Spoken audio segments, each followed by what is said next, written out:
the United States are a major deficit country. After the war, they were a surplus country in the 1950s because Europe was destroyed, China was nothing, Japan was occupied, right?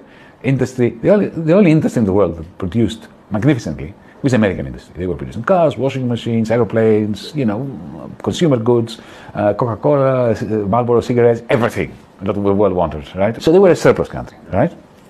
Their great worry was, in 1948, 49, 50, how would they sell all this stuff? Yeah. Right? This is similar to one of worry that, China has now. You have a lot of net exports which you rely on. How will you sell it?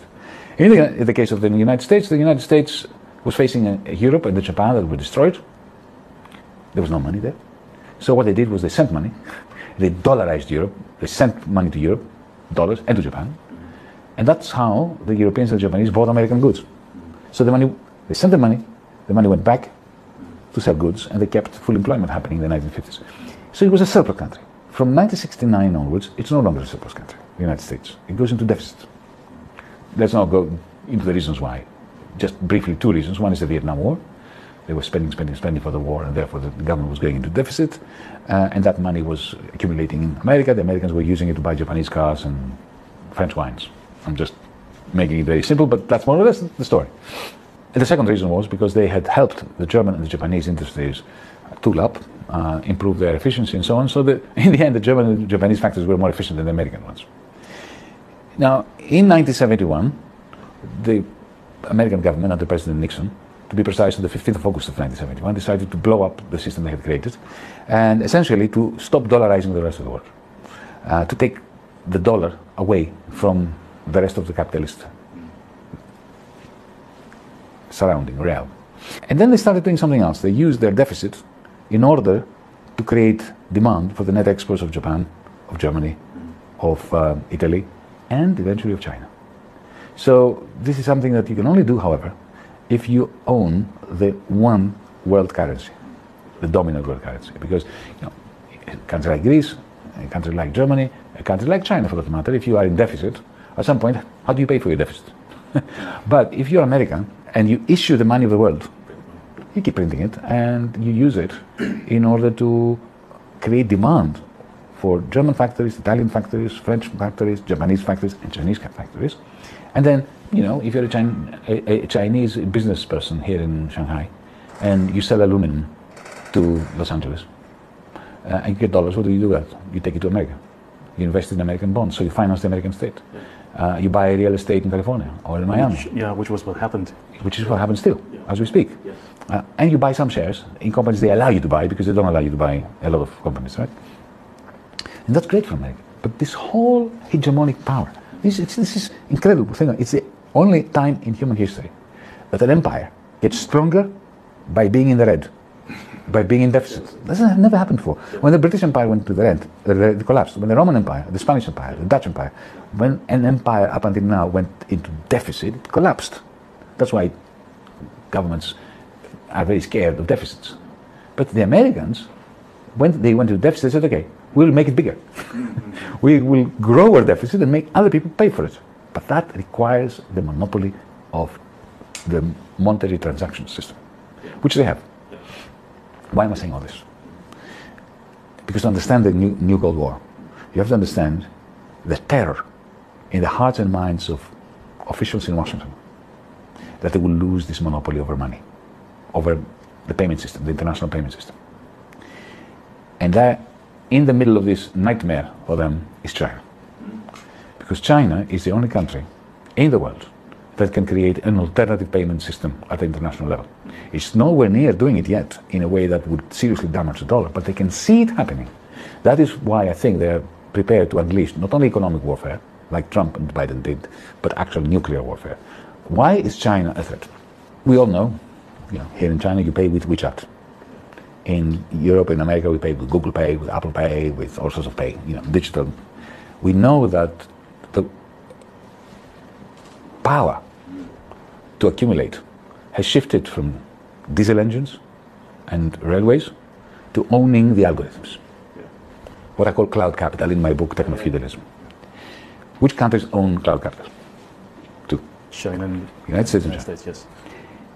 So China is becoming a competitor to the United States in the realm of, in the type of capital, which is now giving maximum power to whoever owns it.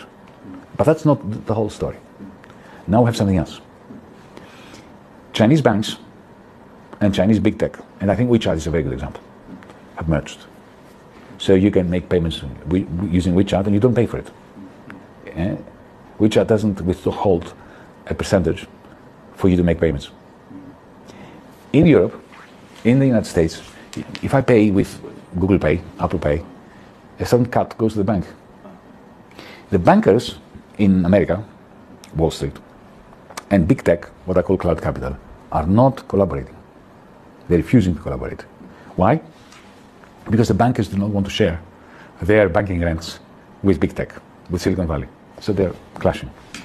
So the dollar payment system is fragmented because of this clash between the business interests of Wall Street and the business interests of the owners of cloud capital.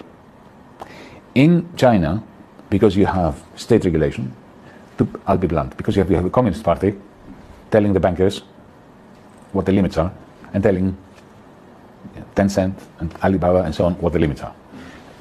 Chinese cloud capital and Chinese finance have merged into what I call cloud finance. It's seamless. If you add to that another great advantage that China has, it's a digital renminbi, the digital currency of the central bank, of the People's Bank of China, which is a magnificent tool. Because if everybody has one account with a digital wallet belonging to the state, to the central bank, essentially you're free of the bankers. The bankers will have to find ways of convincing you to put money in the bank, right? Because you don't need them anymore. You can make transactions using the digital currency that the central bank gives you. Right? So this really increases the efficiency of what I call cloud finance, creates competition for the bankers, and poses as an alternative to the dollar. Because think of it, take a German producer of some spare part. The example that I like to give, because it's a real example, is propellers, large propellers for ships that are built here in a shipyard near Shanghai somewhere. The metal, the aluminium or the steel is produced in China. It goes to Germany. There it becomes a propeller and comes back to China. If you're the German producer of the propellers, before the digital renminbi, you had to buy the metal from China, which means you would have to tell Deutsche Bank, to tell the Bundesbank, to tell the ECB, to tell the Fed, to tell the People's Bank of China, to tell the private banker here, to the producer of metal, that a certain amount of money has gone through. Every time, with every such node, you pay something, right? And you give control to the Americans, who are in the middle of this chain. And then, when the metal comes and you produce a propeller and you send it back, the Chinese shipyard has to go through this whole process again to pay you. But with a digital account that the People's Bank of China produces, the German one, the German manufacturer can have an app also. It's not confined to Chinese citizens, right? And then you press one button and you pay, and the shipyard pays another button and gets paid. Of course, in renminbi, not in dollars. As long as the German manufacturer has business with China, maybe wants to buy a Chinese electric vehicle or Chinese solar panels, then why use the dollar system? That is a clear and present danger to the hegemony of the United States. For me, this is the reason why the new Cold War is being unleashed against China. Let's say you're a Saudi sheikh, right? And you have lots of oil money, petrodollars. You think the Americans confiscated $450 billion from the Russians. Well, maybe they won't like me tomorrow, and maybe they will confiscate my dollars. So what you do is you don't put all your money in the Chinese superwide highway, but you put some. You hedge your bets, right? The Americans see that, and suddenly they can see that their very old-fashioned, fragmented, backward payment system, which was the only one in the world, now has a superhighway competing with it. They are prepared to start a nuclear war to stop the shift, the transfer of funds, of transactions from their highway to the Chinese superhighway, because they know that the moment that transfer takes place, then American hegemony is finished.